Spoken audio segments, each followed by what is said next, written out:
ایک شخص درخت کے نیچے سویا ہوا تھا۔ اچانک اس نے دیکھا کہ ایک بچھو اس کی طرف آ رہا ہے تو وہ تھوڑا پیچھے ہٹ گیا۔ بچھو اس کے پاس سے ایسے گزرا جیسے وہ کسی کام سے جا رہا ہو۔ اس نے سوچا عجیب بات ہے کہ مجھے کچھ کہے بغیر یہ بچھو آگے کیسے چلا گیا ہے۔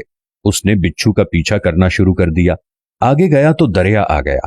بچھو دریا کے کنارے آگے ایسے کھڑا ہو گیا جیسے وہ کسی کا انتظار کر رہا ہو۔ تھوڑی دیر بعد ایک پانی میں تیرتا ہوا پتا آیا اور اس کے پاس آ کر رک گیا۔ بچھو اس پر سوار ہوا اور پتا آگے چل پڑا۔ اس شخص نے چھلانگ لگائی اور بچھو کے پیچھے پیچھے تیرنے لگا۔ بچھو دریا کے دوسرے کنارے پر پہنچ گیا۔ جب بچھو دریا کے دوسرے کنارے پر پہنچا تو وہ شخص یہ دیکھ کر حیران رہ گیا کہ وہ پتا رکا، بچھو اتر گیا اور وہ شخص بھی کنارے پر آ گیا۔ بچھو چلتا ہوا دور ایک آدمی کے پاس پہنچا جو سویا ہوا تھا۔ اس کے قریب جا کر رک گیا۔ دوسری طرف سانپ آ رہا تھا۔ جیسے ہی سانپ سوئے ہوئے شخص کو ڈسنے لگا تو بچھو نے اس سانپ کو ڈس دیا اور وہ سانپ مر گیا اور بچھو آگے چلا گیا۔ وہ شخص جو بچھو کے پیچھے پیچھے یہاں تک پہنچا تھا، اس نے سوئے ہوئے آدمی کے پاؤں پکڑ لیے۔ وہ جاگ گیا تو اسے کہنے لگا، آپ تو بہت بڑے بزرگ ہیں۔ اس نے پوچھا کیوں، کیا ہوا؟ اس نے اسے سارا واقعہ سنایا۔ واقعہ سننے کے بعد اس نے کہا، بھائی میں تو یہودی ہوں۔ اس شخص نے یہودی کو چھوڑا اور سر سجدے میں رکھ لیا اور کہنے لگا، اے میرے مالک، تو ایک بندے کو بچانے کے لیے اتنا بڑا کارخانہ چلاتا ہے۔ میں دن رات خامخواہ پریشان ہوتا ہوں۔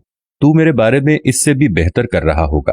اگر ہماری آنکھیں کھول دی جائیں کہ اللہ ہمارے ساتھ کیا معاملہ کر رہا ہے اور کہاں کہاں سے ہماری مدد کر رہا ہے تو ہم کبھی سر سجدے سے بھی نہ اٹھائیں۔ اے بندے، تو کیوں پریشان ہے؟ تیری تقدیر میں جو لکھ دیا گیا ہے تو اس پر راضی رہ۔ تیرا رب بہت بہتر فیصلہ کرنے والا ہے۔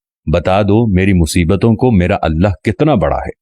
جو مجھ پر مصیبت پہنچی ہے اس میں بھی میرا ہی بھلا ہے۔ اے بندہ خدا، تجھے کیا معلوم کہ تیرے اوپر کس کس طرح کی مصیبت آنے والی ہے، تیرے اوپر کس کس طرح کی آزمائش آنے والی ہے۔ ارے اے بندہ خدا، تجھے ان سب آزمائشوں سے، پریشانیوں سے روکنے والا، تجھے ان سے ہٹانے والا، تجھے ان سے بچانے والا، تجھے ان سے دور کرنے والا صرف ایک اللہ ہی تو ہے۔ اگر تیری لا اللہ کے ساتھ سچی ہے نا تو پھر اس سے کوئی غرض نہیں ہوتی کہ دنیا کے کس نکڑ پر تو بیٹھا ہے، چاہے تو دشمنوں کے بیچ میں بیٹھا ہے، چاہے جو مرضی سارا زمانہ تمہارا دشمن ہو جائے، لیکن اللہ کی لا لگی ہوئی ہے۔ وہ اللہ ایسے ہی تمہارے لیے سبب پیدا کر دے گا کہ جیسے ابھی ایک بچھو کو سبب بنا کر اس نے اس شخص کو بچا لیا۔